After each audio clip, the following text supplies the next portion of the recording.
हुआ? अच्छा नहीं लगा क्या? नहीं, बहुत अच्छा है। बहुत अच्छा है ना? और तो हंस के बोलो, उदास क्यों हो? बोलो हंसो हंसो। और थोड़ा सा मुस्कुराओ, और थोड़ा सा। Very good very good. आजा आजा आजा।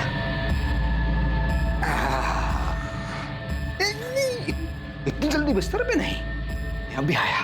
एक मिनट। नहीं नहीं नहीं नहीं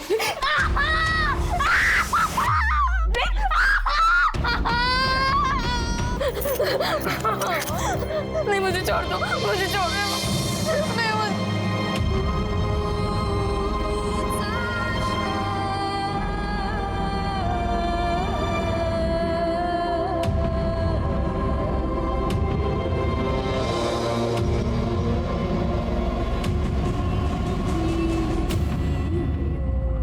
घर में जवान लड़का है, क्या चिल्लम-चिल्ली मचा रखी है? यही सब करना था तो फिर कोठे पे चले जाते। बाबा आवाज बंद, समझे?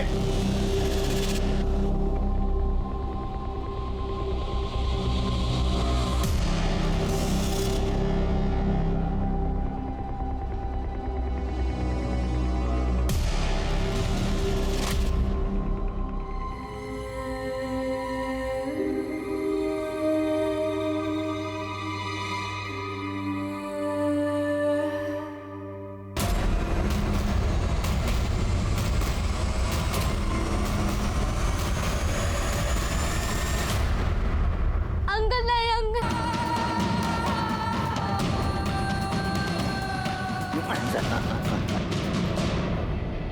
हाँ? इधर देख, इधर देख। मुझसे शादी करेंगे ना तू? हाँ? देखो रानी की तरह रखूंगा मैं तुम्हें। ये एक ऐसी भयानक दुनिया है जहां चेहरे बदल जाते हैं, लोग बदल जाते हैं, लेकिन अगर कुछ है जो कभी नहीं बदलता तो वो है अगवा हुए इन बच्चों की तकदीर। और जैसे जैसे ये बच्चे बड़े होते जाते हैं, इन पर होने वाले जुल्म भी बढ़ते चले जाते हैं। और लड़कियों से प्रोस्टिट्यूशन करवाना इनमें सबसे अहम है। ये लड़कियां अपने घर जाने की उम्मीद छोड़ चुकी होती हैं, लेकिन पुलिस और प्रशासन की इन मिसिंग बच्चों को ट्रैक करने की जिम्मेदारी कभी खत्म नहीं होती। हमें कुछ नहीं पता साहब, हम तो गए थे वहां रोज। सर कुछ दिखाना है। सर ये देखिए, राधा की स्कूल बस स्टॉप पे खड़ी है। अभी बस स्टॉप से निकली और यहाँ से राधा दौड़ के आई और फिर बस के पीछे भागते हुए गई। और उसके बाद राधा की मदर सुधा यहाँ पहुंची। इसके आगे की फुटेज? सर यहाँ से 300 मीटर तो दूसरा एक सीसीटीवी। ये स्टिकर देख रहे हो? प्रताप, इस ऑटो की फोटो ट्रैफिक पुलिस को भेजो और उन्हें कहो ये स्टिकर वाला ऑटो जहां भी देखे हम इन्फॉर्म करें। लेकिन सर इसमें तो बहुत टाइम लग जाएगा। प्रताप, हमारे पास ऑप्शन क्या है? जो लोग दीमक बनकर इन बच्चों का भविष्य खराब कर रहे हैं उनका पकड़ा जाना जरूरी है। हमारे एरिया में पिछले 6 महीने में ये 5वां केस है। माँ बाप की जरा सी नजर हटती है और इन बच्चों का भविष्य खराब हो जाता है। कुछ भी करो, हिस्ट्री शीटर्स को उठाओ, खबरियों को काम पे लगाओ। I want this girl back. Sir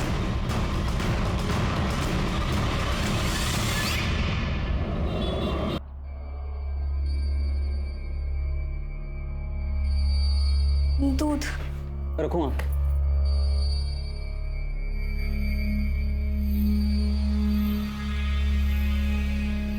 शर्म नहीं आती ना तुझे? इसके बाप के साथ तू सोती है ना? एक ही बिस्तर में पति पत्नी का खेल खेलते हो ना तुम दोनों? तो उस नाते ये कौन लगा तुम्हारा? हाँ? ये तो भूख खत्म ही नहीं हो रही ना? जा वापस धंधे पे, जहाँ से आई है तो। आई क्या कर रही? आई छोड़, उसे मत कर। दीदी, दीदी सुनो तो। दीदी? किसकी दीदी? तू तो सौंप भी नहीं है मेरी। धंधे वाली है तू। मुझे तो इसलिए लाया है क्योंकि उसका दिल नहीं भरता मारा पीटी के बगैर। मैंने भी बहुत जूते खाए हैं। तेरे जैसे सड़क के कचरे को मेरे सिर पे बिठाकर बहुत चोट पहुंचाई है मेरी आत्मा को उसने। सड़क का कीड़ा है तू, कचरा। चल कचरा है, निकल यहाँ से। तू निकल, आई तो निकल अभी। निकल। कितनी बार मैंने तेरे को मना किया है, ये घर में चिप चिप नहीं चाहिए मुझे। समझ में नहीं आता क्या? आपको समझ में आता है? आस पड़ोस के लोग बातें कर रहे हैं। वो जोशी की बीवी पूछ रही थी कि चलता क्या है तुम लोगों के घर में। अरे कौन है इतनी जोशी भाई? उसको अगर इतनी चिंता हो रही है ना, जाके पूछ उसे। आएगी क्या मेरे बिस्तर में? वो पूछ। हाथ उठाया ना तो मैं तेरी जान ले लूंगा। तू आज जा रूम में दे,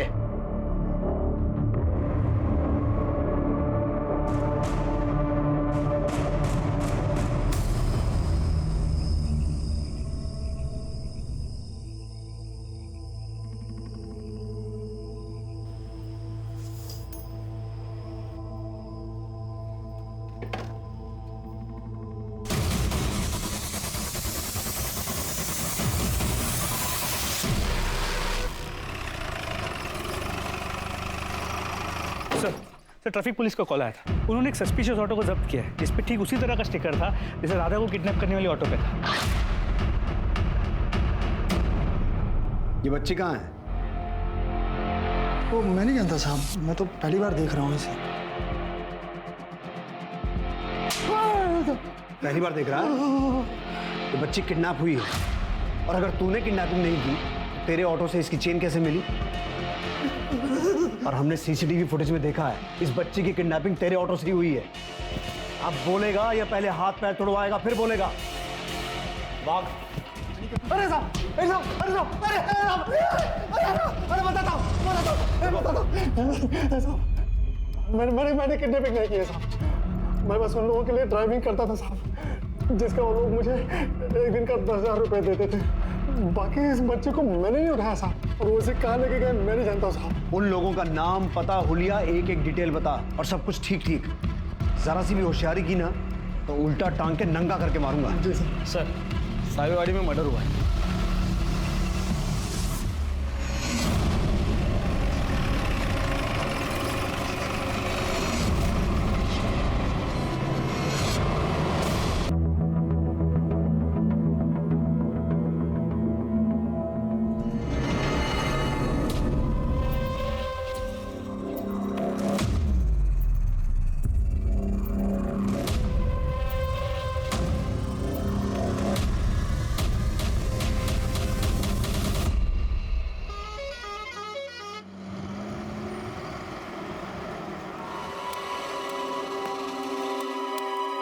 इस उम्र में दूसरी बीवी ले आया वो। दूसरी बीवी? कौन? सर उनके घर में थी ना वो काजल। लेकिन वो तो उनकी मेड थी ना। कोई मेड वेड नहीं थी सर वो। मुझे तो कंचन ने खुद बताया था कि शंकर दूसरी बीवी ले आया है करके। शायद वो ये बात हमसे छुपाना चाहता था कि काजल उसकी दूसरी पत्नी है। इनफैक्ट कंचन ने अपने पड़ोसियों से शिकायत भी की थी कि घर में आए दिन झगड़े होते रहते। सर कंचन शंकर से डरती भी थी। सर क्यों? कि काजल उसकी दूसरी पत्नी है। शंकर और गोपाल दोनों बोला।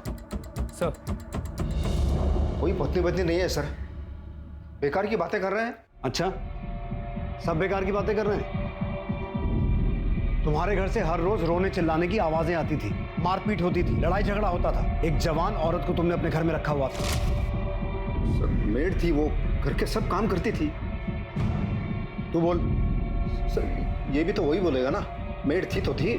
शंकर, अब एक झूठ और बोला ना तो पहले मारूंगा फिर पूछूंगा।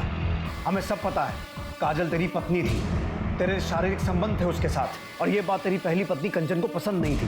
वो तुझे टोकती थी, इसीलिए तूने कंचन का मर्डर किया। नहीं सर ऐसा कुछ नहीं हुआ था, मैंने कुछ नहीं किया सर। गायतुंडे, ये ऐसे सच नहीं बोलेगा, उल्टा टांगो इसे। सर एक मिनट सर कुछ सच बताता हूँ मैं। रुको सर, मैं ट्रांसपोर्ट का बिजनेस करता हूँ और काम के सिलसिले में मुझे बहुत दूर दूर तक जाना पड़ता है।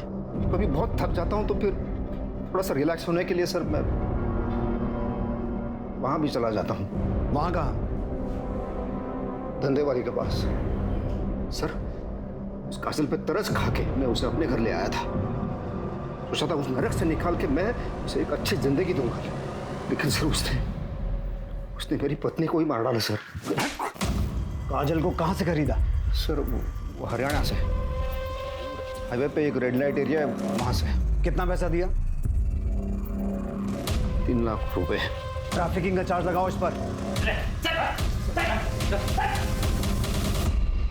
हो सकता है ये काजल मर्डर करके हरियाणा भागी हो या फिर अपने घर जाने की कोशिश कर रही हो। प्रताप, हमें ये पता लगाना होगा कि काजल आई कहाँ, और ये बात हमें उस ब्रॉथल से पता चल सकती है जहां से शंकर ने उसे खरीदा था। अच्छा हुआ आप आ गई, वरना काजल के बिना तो ये घर काटने को दौड़ता है। काजल के पिता? काजल बहुत छोटी थी तब उसके पापा की एक्सीडेंट में मौत हो गई। काजल ही तो थी मेरे पास। अब इस आस में जी रही हूँ कि कब काजल वापस आ जाए। हम दोनों का दर्द देखिए, इसलिए सोचा आपसे बात करूंगी तो दिल थोड़ा हल्का हो जाएगा। पुलिस का तो कुछ समझ ही नहीं आ रहा है। भरोसा रखिए, सब ठीक हो जाएगा। भगवान सब ठीक करेगी।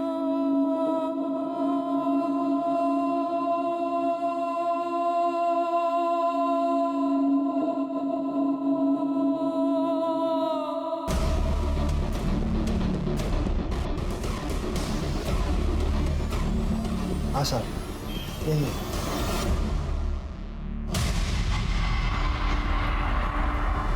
सर, जिन किडनैपर्स के नंबर्स इसने दिए थे वो फेक आईडी पे लिए गए थे और किडनैपिंग के बाद से स्विच्ड ऑफ है। फिर भी उन नंबर्स को सर्विलेंस पे डालो, क्योंकि ट्रैफिकिंग का मामला है, हम कोई भी लूज एंड नहीं छोड़ सकते हैं।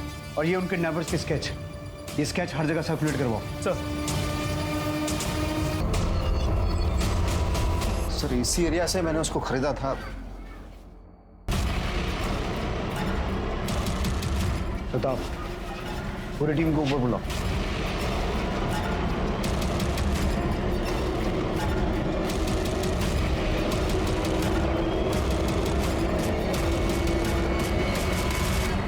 रोज का धंधा है साहब हमारा। ये जो गरीब लड़कियां है ना, रोजी रोटी के लिए आती है यहाँ। तुम्हारे पास लड़कियां कैसे आती हैं हमें पता है। ये एक लड़की है काजल, ये कहाँ से आई थी, इसका घर कहाँ है? वैसे तो किसी के घर का पता नहीं होता हमारे पास, एजेंट होते हैं हमारे। एक एजेंट है हमारा, देहरादून में रहता है, अशफाक। वो ही लेकर आया था इसे। कब लाया था? कुछ 2 साल हो गए। अशफाक का एड्रेस और नंबर चाहिए मुझे। साहब मैंने कुछ ना किया। अरे मुझे ना बताता हूँ। बोल। वो लड़की मेरे पास गुजरात से आई थी साहब। गुजरात में कहाँ से? वलसाड।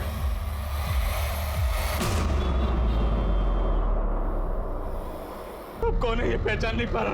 अपने दिमाग के घोड़े को 6 साल पीछे दौड़ा, ध्यान से देख इसे। काजल नाम है इसका। साहब इसका तो पता नहीं। 6 साल पहले मैंने काजल नाम की एक लड़की को किडनैप किया था मुंबई से। मुंबई में कहाँ से? थाने में, आनंद नगर से। 6 साल पहले मुंबई में आनंद नगर से? उस बच्ची की फोटो है? दिखा।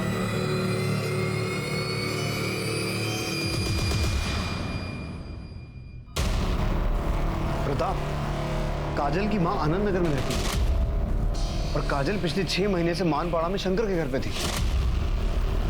तो उसने अपनी मां से मिलने की कोशिश क्यों नहीं की? तो चांसेस है कि वो अपना घर भूल गई।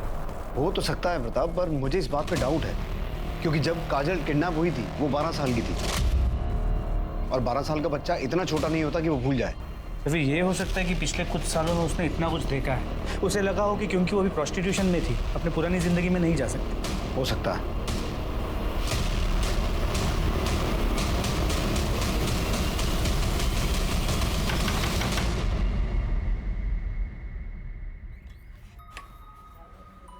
साहब आप लोग, हमें आपकी बेटी की कुछ खबर मिली। कहाँ है वो ठीक है ना? देखिए, हमें ये तो नहीं पता कि आपकी बेटी है कहाँ, लेकिन उस पे खून का आरोप लगा है। जो कहानी मुंबई से शुरू हुई थी वो कहानी गुजरात, हरियाणा और देहरादून होते हुए फिर से मुंबई आ गई। पुलिस को पता चल गया था कि ये काजल वही काजल है जिसे आज से 6 साल पहले मुंबई से अगवा किया गया था। काजल की मां कुसुम की उम्मीद पूरी हुई, उसकी बेटी काजल जिंदा थी, लेकिन सुधा और विनोद का इंतजार पूरा नहीं। भाई मैं मीटिंग के लिए लेट हो रहा हूँ, मैं जा रहा हूँ। बाय भाभी। बाय। सुनो, मैं 3-4 घंटे के लिए माँ से मिलके वापस आ जाऊंगी, ठीक ना? और तुम्हारी माँ को मेरा नमस्ते कहना। मेरी माँ तुम्हारी माँ नहीं है? चलो बाय। हाँ।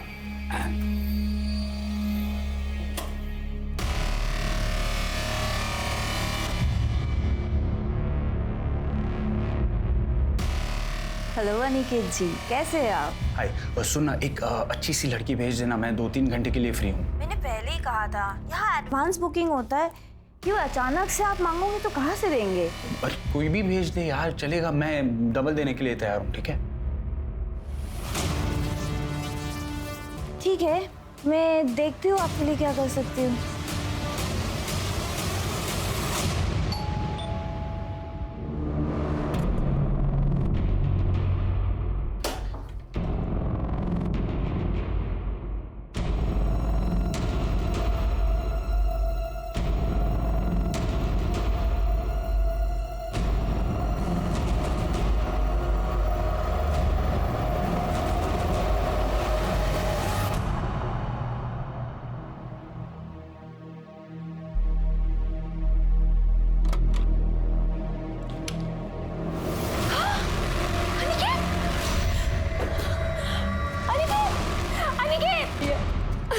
आई तो देखा,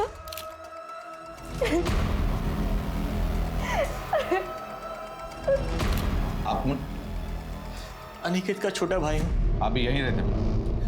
आप भी बाहर थे क्या? जी, मुझे भाभी ने फोन करके बुलाया। किसी से कोई दुश्मनी?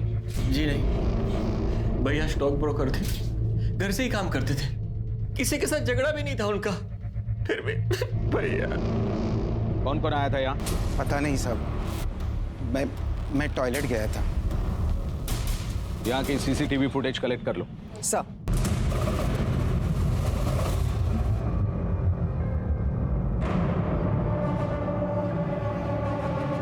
अनिकेत की बॉडी पे एक ही स्टैब है, लेकिन वो सीधे पेट में है। इंटरनल ऑर्गन्स डैमेज होने की वजह से और ज्यादा ब्लड लॉस की वजह से उसकी मौत हुई है। सर दोपहर 12 से 2 के बीच में उसका खून हुआ था। सर उसकी बिल्डिंग का सीसीटीवी फुटेज सर ये देखिए।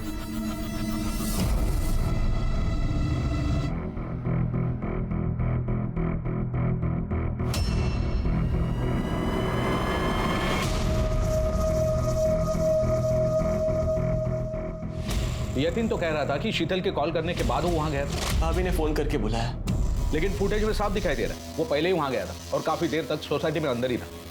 सर आपने इस लड़की को नोटिस किया? काफी घबराई हुई है। कार से आई थी वो, फुटेज में दिखाई दे रहा है। एक काम करो, कार के बारे में पता करो किसके नाम पर रजिस्टर है। और हाँ, यतीन और शीतल दोनों को उठा के लाओ। हाँ, तो क्यों मारा अपने भाई को? सर मैंने कोई खून नहीं किया। हवलदार,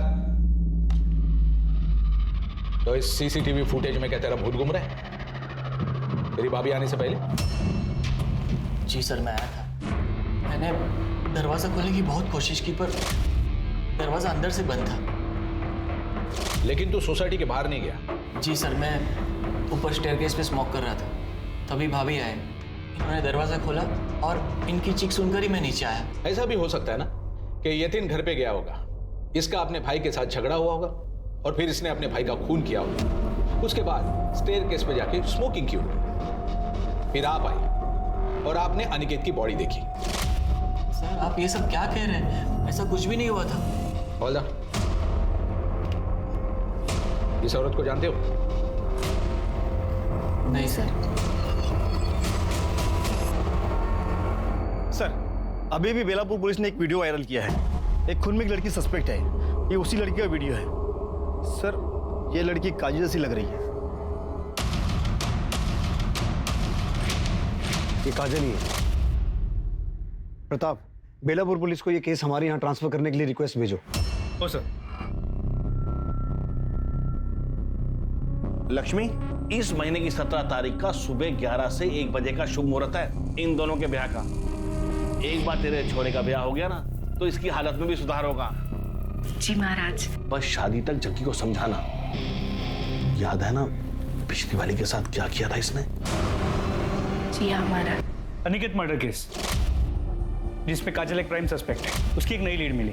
सर ये अनिकेत के भाई यतीन और बीवी शीतल के कॉल रिकॉर्ड्स और मोबाइल लोकेशन रिकॉर्ड्स। सर शीतल अपने माँ के घर नहीं गई थी और यतीन भी किसी बिजनेस मीटिंग में नहीं था।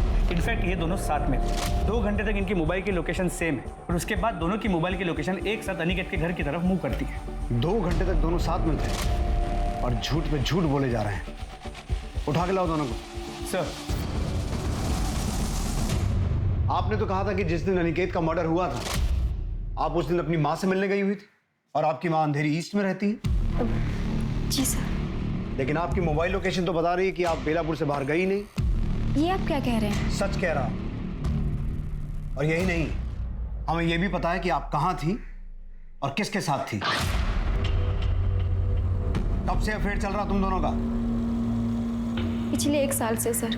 अनिकेत बहुत ही अय्याश किस्म का आदमी था सर। उसे रोज नई नई लड़कियां चाहिए होती थी। कॉल गर्ल्स बुलाता था सर घर पे। हमारे बीच ज़्यादा कुछ नहीं था, हम सिर्फ नाम के ही हस्बैंड वाइफ थे। इसी बीच सर मैं यतीन के क्लोज आ गई और तुम्हें लगा कि अनिकेत के रहते तुम दोनों खुल के मिल नहीं पाओगे, इसलिए दोनों ने मिलकर अनिकेत का मर्डर कर दिया। नहीं नहीं सर, हमने ऐसा कुछ नहीं किया।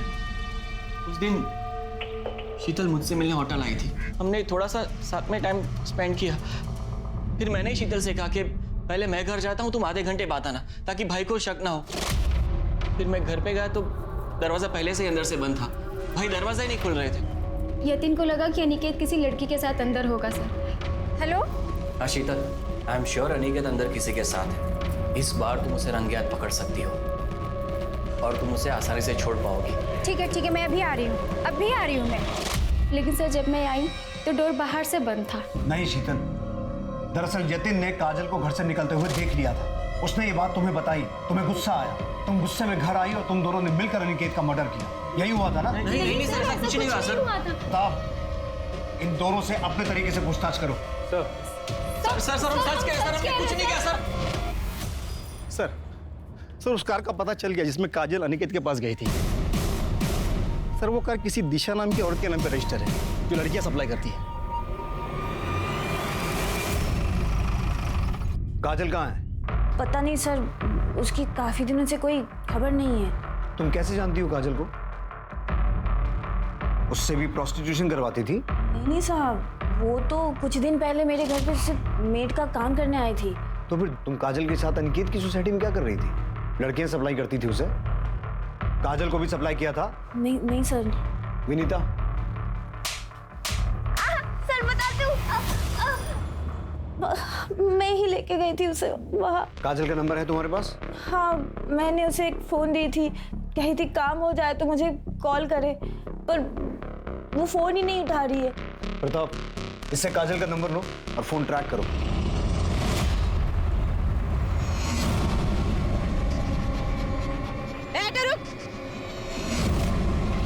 ए लड़की, दुपट्टा नीचे कर। ए लड़की, दुपट्टा नीचे कर।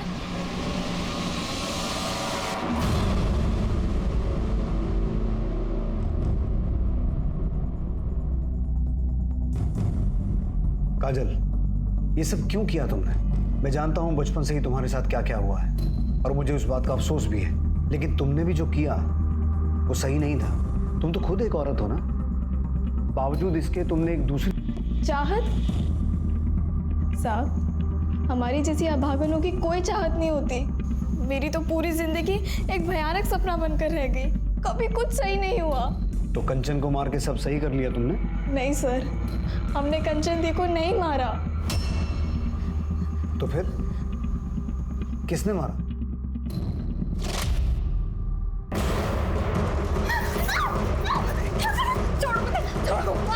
चुप, चिल्ला क्यों रही है? तुझे तो आदत है ना।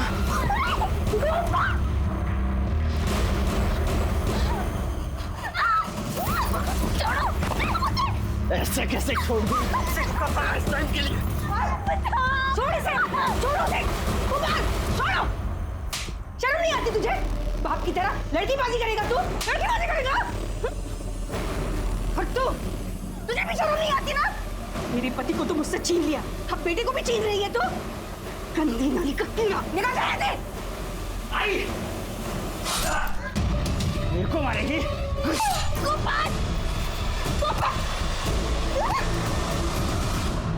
साहब, हमें तो खुद कंचन दी के लिए बुरा लगता था। भली औरत थी वो, उसका पति जल्लाद था साहब। वो मुझे खरीद कर सिर्फ इसलिए लाया था ताकि मेरे जिस्म को नोच खरोच सके। उस मार कर बलात्कार करता था साहब। तो अब तुम कहोगी कि तुमने अनिकेत को भी नहीं मारा? हाँ, मैंने अनिकेत को मारा था। साहब, ये क्या करे आप? ज्यादा नाटक मत कर, समझी ना? डबल पैसे दिए मैंने इस काम के लिए। चल साहब छोड़ दो, वरना मैं मार दूंगी साहब। 12 साल की जब मुझे मेरे घर से उठाकर बेच दिया था, तब से लगा मेरे पास जीने के लिए कोई वजह नहीं है। काजल, मुझे पूरी हमदर्दी है तुमसे और मैं कोशिश करूंगा कि तुम्हारे केस को पूरी संजीदगी के साथ डील किया जाए।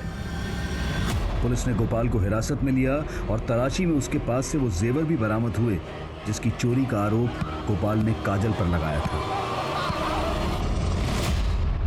ये पिछले 6 साल से तुम्हारा इंतजार कर रही है।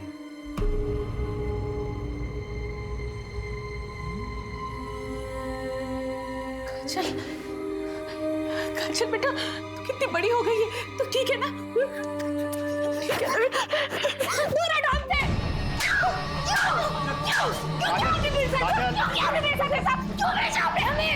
क्यों? ये तो क्या बोल रही है बेटा? हम सब जानते हैं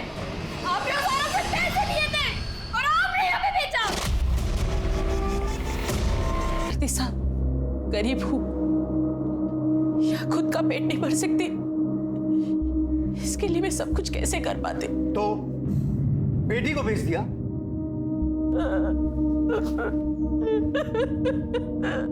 क्या कोई भी मां अपने हाथों से अपने बच्चे को अंधे कुएं में धकेल सकती है? इसकी कल्पना कर पाना भी मुश्किल है। लेकिन काजल का दुर्भाग्य ऐसा था कि उसकी अपनी मां ने ही उसका सौदा किया था, और वो भी चंद सिक्कों के लिए। कुसुम से पुलिस को पता चला कि उसने काजल को किससे बेचा था। उसके बाद पुलिस ने ह्यूमन ट्रैफिकिंग के एक बड़े नेक्सस को खत्म कर डाला। ये नेक्सस भारत के लगभग 10 राज्यों में फैला हुआ था और हजारों लड़कियां इसका शिकार हो चुकी थी। पुलिस ने अलग अलग स्टेट्स की पुलिस की मदद लेकर कई जगह पर छापा मारा और बहुत सारे मासूमों को इस दलदल से निकाला, और इसी घटनाक्रम में उन्हें वो जानकारी मिली जिसका वो इंतजार कर रहे थे। ना सिर्फ उनके माता पिता और घर वालों की जिम्मेदारी है, बल्कि पूरे समाज की और हम सब की जिम्मेदारी है, क्योंकि चाइल्ड और ह्यूमन ट्रैफिकिंग वो आग है जिसे अगर वक्त रहते बुझाया नहीं गया तो इसकी लपटें किसी भी वक्त हमारे घर तक भी पहुंच सकती हैं। अब मैं अनूप सोनी आपसे विदा लेता हूं। फिर मुलाकात होगी क्राइम पेट्रोल सतर्क के ब्लैक हेडलाइंस अध्याय में एक और नए केस के साथ। और याद रखें, क्राइम और आपके बीच में सिर्फ इतना फर्क है कि आप कितने सतर्क हैं। सतर्क रहें, सुरक्षित रहें। जय हिंद।